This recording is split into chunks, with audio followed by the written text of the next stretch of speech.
But we're talking about the most brilliant mind this world has ever seen.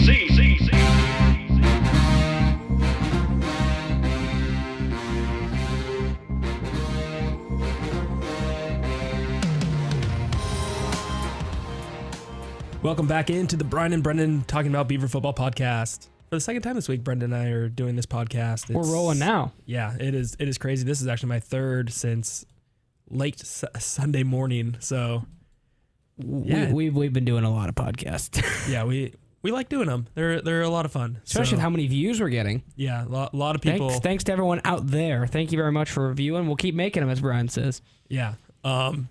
Excuse my voice, coming down with a bit of a cold, so... Bad timing, Brian. Yeah, bad timing. Go home, drink some orange juice, get some good sleep tonight, relax. Sleep? I don't sleep. I mean, we do have a pretty big trip coming up, and it's going to be a long day on Saturday. I need you at your best, Brian.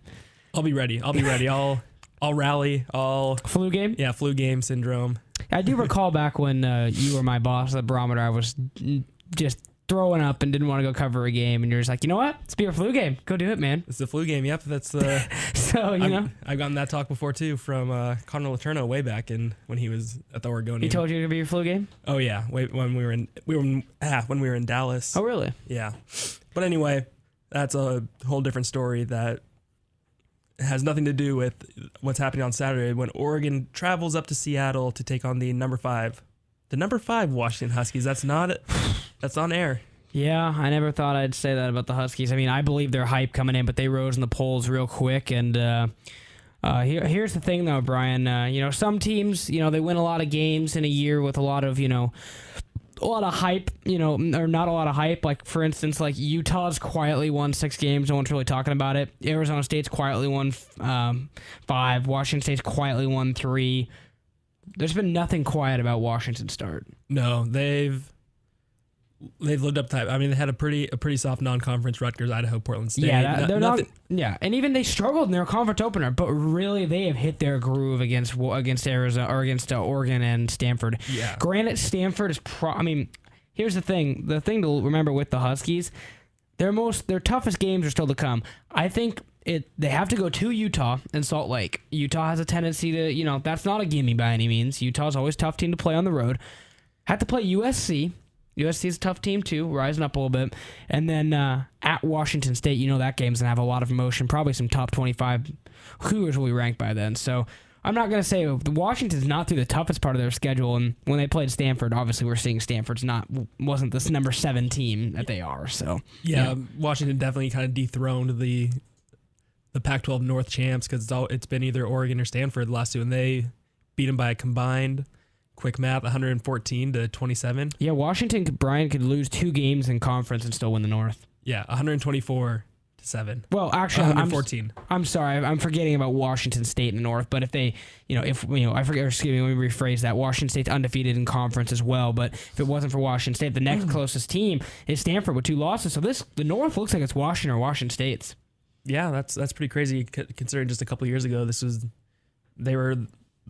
the state of Washington was the doormat of the Pac-12. I think one year, what did they win? Like a combined 2 games? Yeah, it was a year. Actually, it was a combined 1 game. Oh, combined 1 game. It was 2008. The Huskies went 0-12. The Cougars went 1-11. Their only win was Washington. I guess that's getting close to a decade ago. It doesn't seem like that long ago. It is getting close to a decade ago, but man, that was the doormat, and that was the end of the Tyrone Whittingham era and the UW and the start of the Paul Wolf era. Yeah. Whew. Anywho, but yeah, we could have a whole nother podcast on Washington State, but. And we will. But, yeah, obviously, Brian, we got UW on the market and this weekend, and it's going to be it's safe to say Oregon State's not getting much of a fighting chance in this one. Yeah, so the ESPN Magic Predictor only gives Oregon State a 2% chance to win. Oregon State's 37-point dogs going against the dogs this weekend. Is that pretty similar to Oregon State in 82 or 81, or was that? I think it was 85, and I think it was 37.5. That ranks on ESPN consistently as one of the top 10 upsets of all time. Yeah. And Oregon State went into Washington, played against a Don James Washington team that was undefeated, sported definitely a couple guys that could have been in the Heisman race, and then also an Oregon State team that did not have their starting running back and went on to their 3rd-string quarterback. Yeah, so Washington was favored by 38 points that game, and Oregon State held them to 20 points. I think that's one of the biggest I think that still is the biggest point spread in NCAA history, I believe. At the time, it definitely was. I don't know if it's changed. I'll do a little research. Because, yeah, that was definitely a big upset. Obviously, the block punt to get the win late in the game. But, yeah, Washington, they just look good. They can run the ball. They can throw the ball. They are physical at the line of scrimmage. They have a really good defense. Like, man, we're starting to see all those, good recruiting classes that Washington's bringing in starting to come into fruition under Chris Peterson, who's, man, just doing the same thing he did at Boise State. Let's see here. I believe. Do you have the stat for us, Brenden? I'm looking it up right now. Oh man, let's see here. I'm trying to figure it out. Man, it's surprisingly some of the bigger point spreads that come on this is let's see. Actually, the number one point spread I guess ever was when Stanford beat SC in Harbaugh's first year. That was 41 point spread and Stanford beat them. Yeah, I can see that. I'm trying to figure out if I see. But either way, it's a lot. Yeah. That's one of the biggest upsets, and at the time, Oregon State wasn't even... Number four. Number four. Yep. So yeah, Oregon State, 85, that's right in the middle of the worst era of Oregon State. Worst era of Oregon State. And everyone, I believe it was Craigthorpe. I believe that was Craigthorpe. Maybe. Craigthorpe, it wasn't Pettibone yet, and it was after Fertig and Avezzano. That was Craigthorpe. And that was the Craigthorpe's Air Express. And I remember talking to my family, and they're like, they thought that game was just going to be like the turning point. They went on and had, I believe, 12 more losing seasons after that. Yeah, no, they... And then some people like Oregon State had no business ever winning that game. Yeah, that's literally like right in the middle of the 28, consecutive losing seasons. Yep. So I guess my question to you, Brenden, what are the chances that they can pull the upset? It's very low. I mean, obviously, I think Washington's overlooking the Beavers quite a bit. I think Oregon State, they come in and play loose. Maybe they'll have a chance, but I think the odds of an upset are low. I'm not saying it's impossible, but this Husky team's good. Or they'd have to fumble a little bit. I think an injury would have to happen to a key player. I think Browning probably have to go down. I do think Washington is going to overlook Oregon State. I think Oregon State will maybe be able to put some points on the board. I do. I don't think they're going to get shut out. And I think they'll keep it closer longer than you think. I know for a fact, I guarantee you on the podcast, Washington's not going to hang 70 on the Beavers. Yep. That's not going to happen. Washington did that because they hate Oregon, and Oregon had rubbed it in their face for 12 straight years, or whatever it was, 13, 12, whatever it was.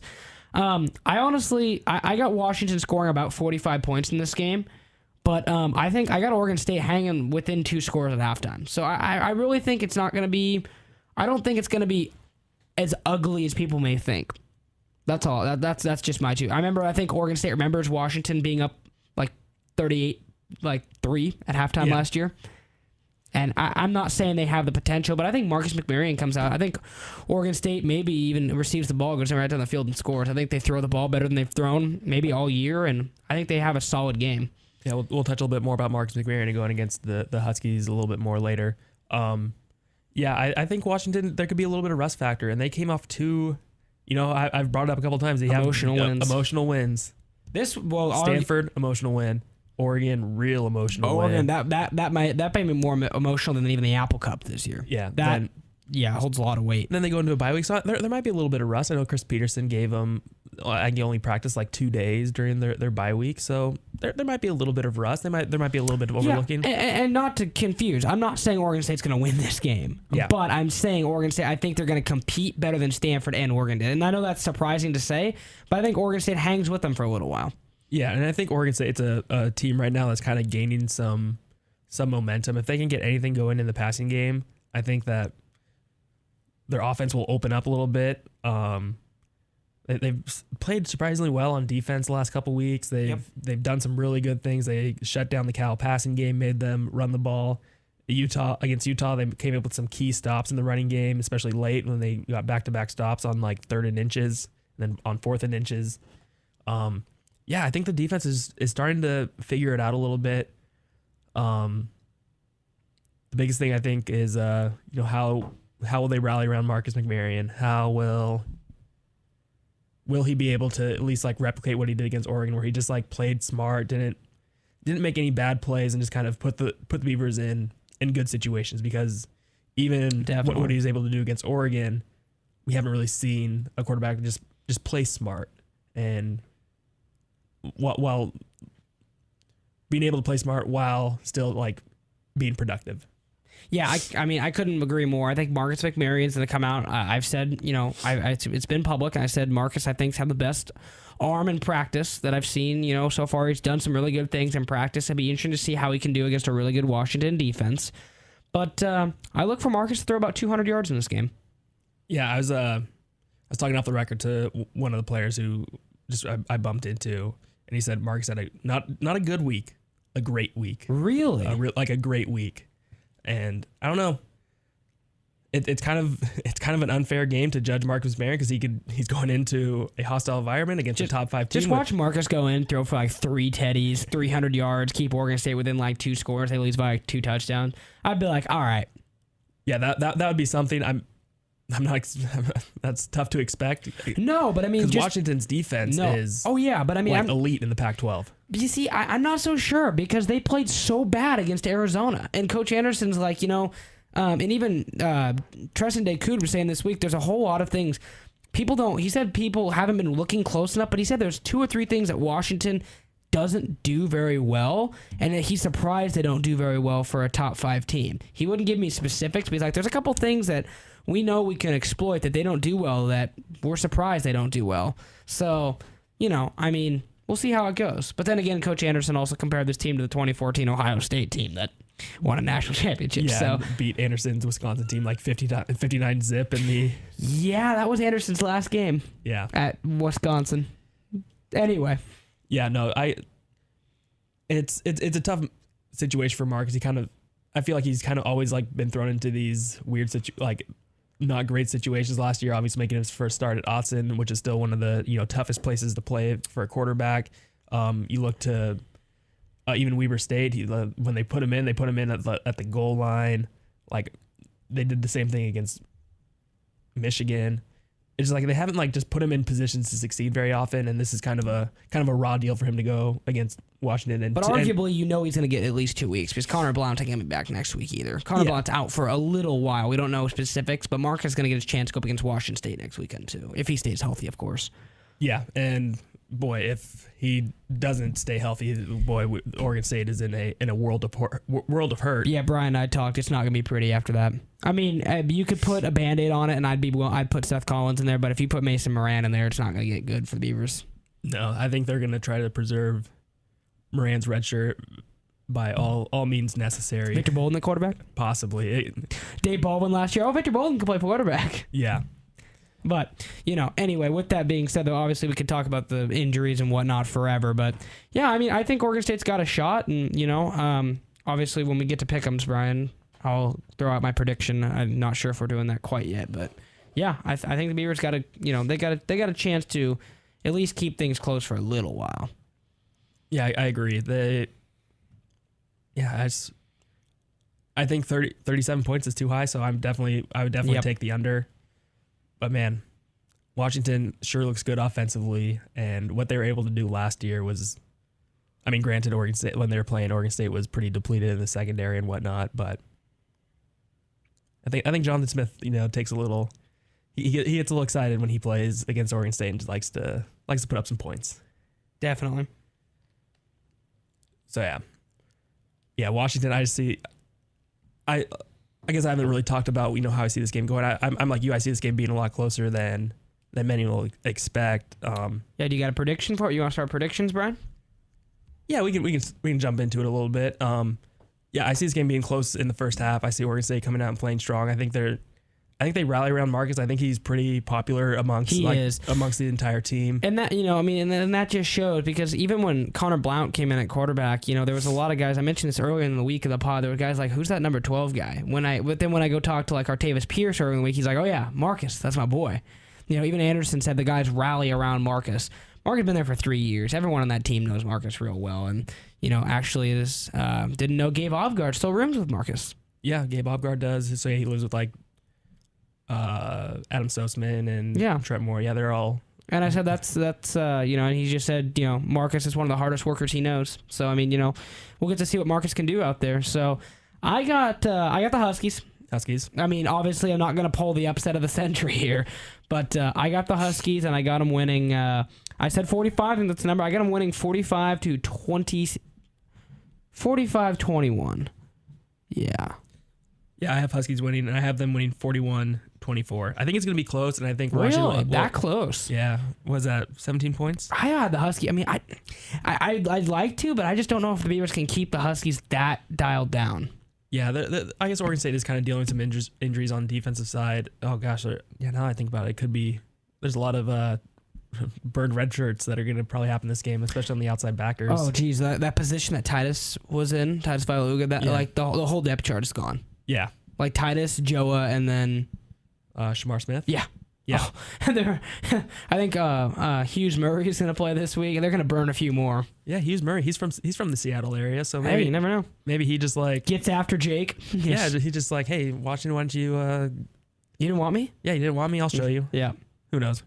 Anyway, so that's my prediction. All right then. All right, so let's get into these Pac-12 games. Actually, I'm excited for the one tomorrow night. We'll get a chance to watch that before we take off. Ooh, yep. That makes me feel we'll just dive right in. Oregon, Cal, in the Berkeley.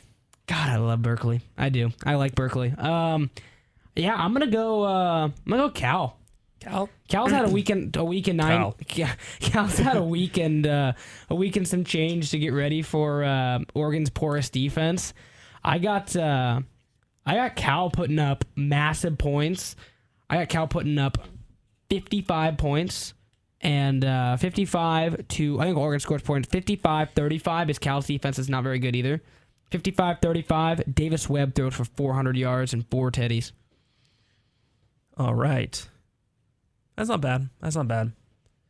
Yeah, I see Cal winning this game. Oregon. I could be wrong. Oregon this whole week, though, was like, oh, yes, this is our turning point. We've had players' meetings. Prove it on the field. Yeah. I think I'll take Cal. Maybe not quite by 20. It's just, it's hard to not take Cal at home. If this was on the road, I think I'd take Oregon, Brian. If it was in Austin, I think I would take Oregon. Yeah.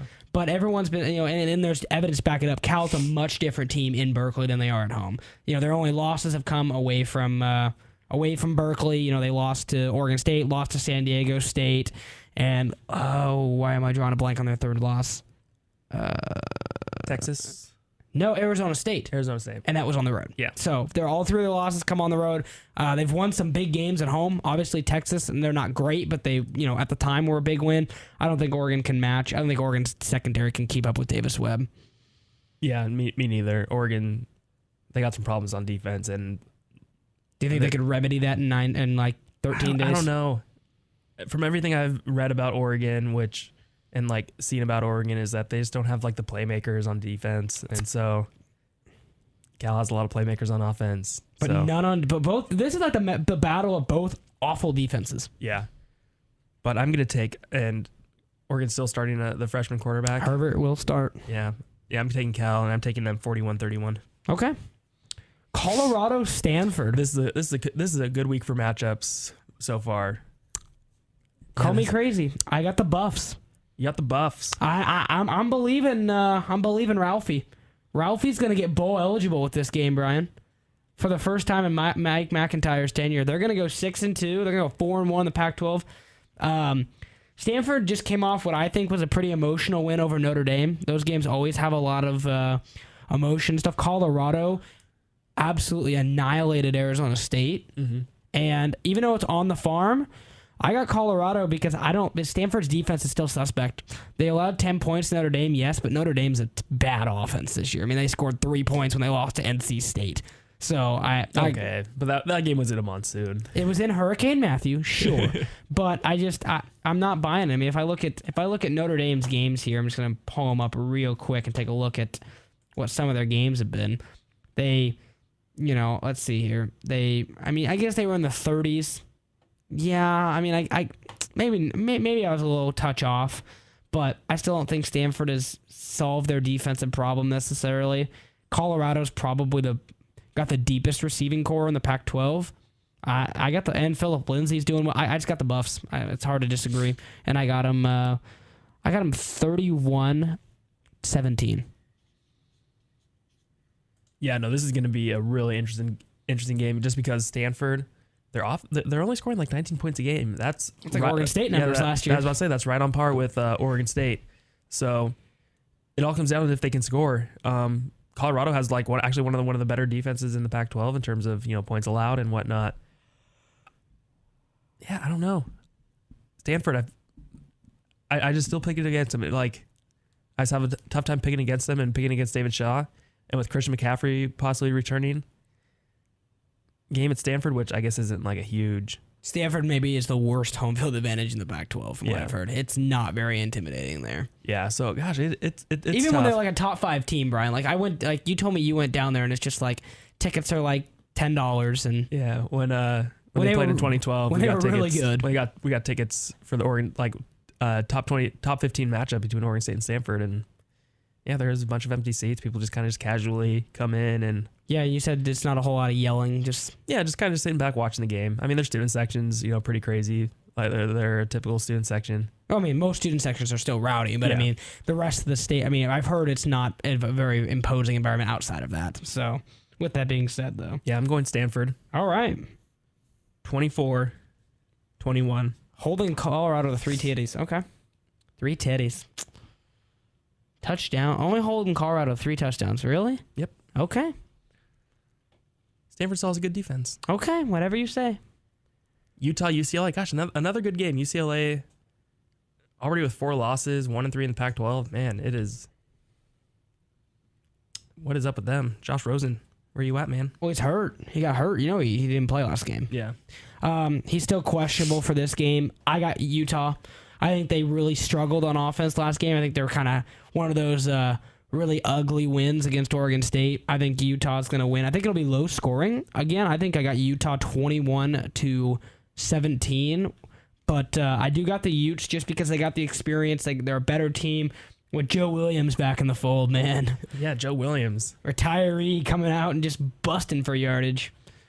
Yeah, UCLA still has a pretty decent defense That's not why I mistaken. said it's 21, and that's what I'm only giving Utah 21, but I think Utah's defense is a little bit better than Utah's. Or Utah's defense is a little better than UCLA's.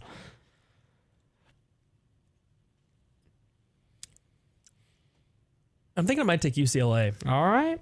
Jim Mora. Is Rosen expected to play? Questionable. That would make things so much easier. I should have done some research. Well. All right. Take a chance. If Rosen plays. Oh, none of that. If none Rosen of that. plays. None It completely changes if Rosen plays. None of that. You gotta just pick. Yeah, if Rosen plays, I'll take UCLA. If not, I don't even know who their backup is. Yeah, he didn't play very well. Yeah, didn't play very well, so then it's obviously Utah. So yeah, if Rosen plays, I'll take UCLA 24-18. I'm not a big believer in Utah's offense. All right. Guess that brings us to our last game, Brian. Washington State, Arizona State. Oh, the Cougs. Yep, Cougs. No question in my opinion. Cougs going 5-2, 4-0 in the Pac-12 with losses to Eastern Washington and Boise State. But man, I got the Cougs. Man, can you believe the Cougs started off 0-2? Yeah, I can believe it. I mean, Eastern Washington, you've seen what they've done to Pac-12 teams. Boise State's 14. Boise State's a really good team, and it was a really close game between those two teams. It was. Yeah, gosh, Washington State, probably the second best team in the Pac. No, they are probably the second best in the Pac. Yeah, second best team in the Pac-12, and then third best in the Northwest. Yeah, which is really interesting. Yeah.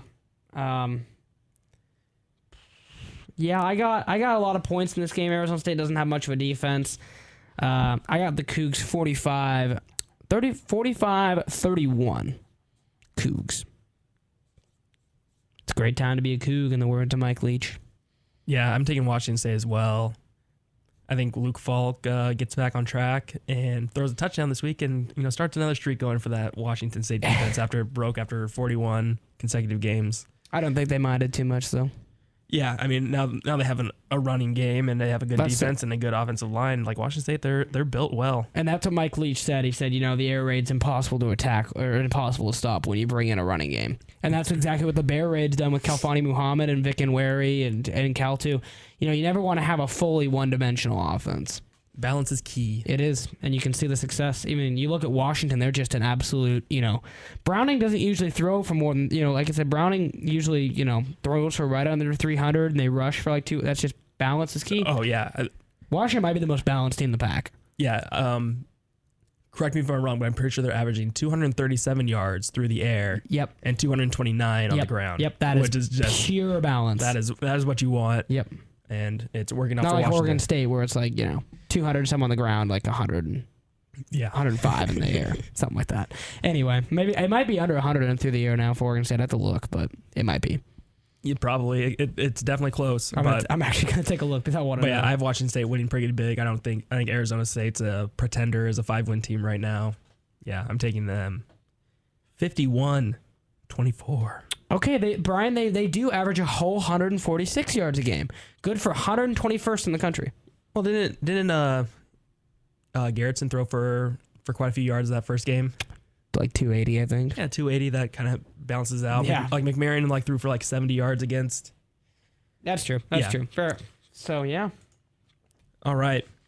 So that's it for the Pac-12 games. We disagree on 2 of them. We'll see you next week.